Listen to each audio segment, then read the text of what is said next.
देवासुर संग्राम के समय जब रावण ने सभी देवताओं को इंद्र समेत बंदी बना लिया था और कारागार में डाल दिया था, उसके कुछ समय बाद एक समय सभी देवताओं ने मिलकर कारागार से भागने का निश्चय किया और साथ ही साथ रावण को भी सुप्त अवस्था में अपने साथ बंदी बनाकर ले गए। परंतु मेघनाद ने पीछे से अदृश्य रूप में अपने दिव्य रथ पर आरूढ़ होकर देवताओं पर आक्रमण किया। देव सेनापति भगवान कार्तिकेय ठीक उसी समय देवताओं की रक्षा के लिए आ गए, परंतु मेघनाद को नहीं रोक पाए।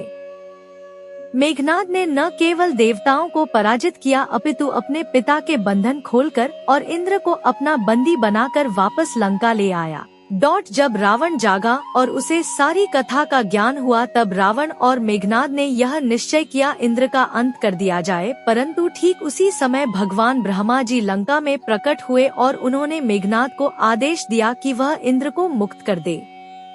मेघनाद ने यह कहा कि वह कार्य केवल तभी करेगा जब ब्रह्मदेव उसे अमरत्व का वरदान दे, परंतु ब्रह्मदेव ने यह कहा यह वरदान प्रकृति के नियम के विरुद्ध है, परंतु वह उसे यह वरदान देते हैं कि जब आपातकाल में कुलदेवी निकुंभला का तांत्रिक यज्ञ करेगा तो उसे एक दिव्य रथ प्राप्त होगा और जब तक वह उस रथ पर रहेगा तब तक कोई भी ना से परास्त कर पाएगा और ना ही उसका वध कर पाएगा, परंतु उसे एक बात का ध्यान रखना होगा कि जो उस यज्ञ का बीच में ही विध्वंस कर देगा वही उसकी मृत्यु का कारण भी होगा।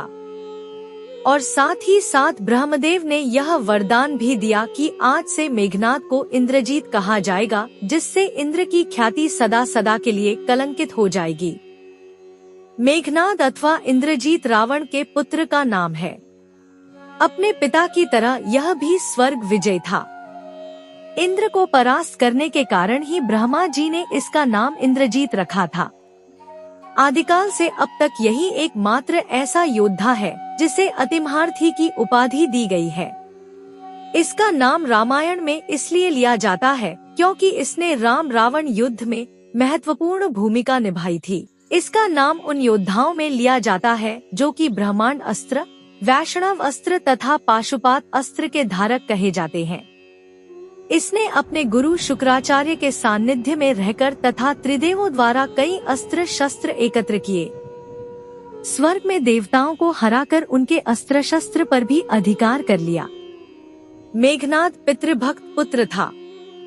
उसे यह पता चलने पर कि राम स्वयं भगवान है, फिर भी उसने पिता का साथ नहीं छोड़ा। मेघनाद की भी पितृभक्ति प्रभु राम के समान अतुलनीय है।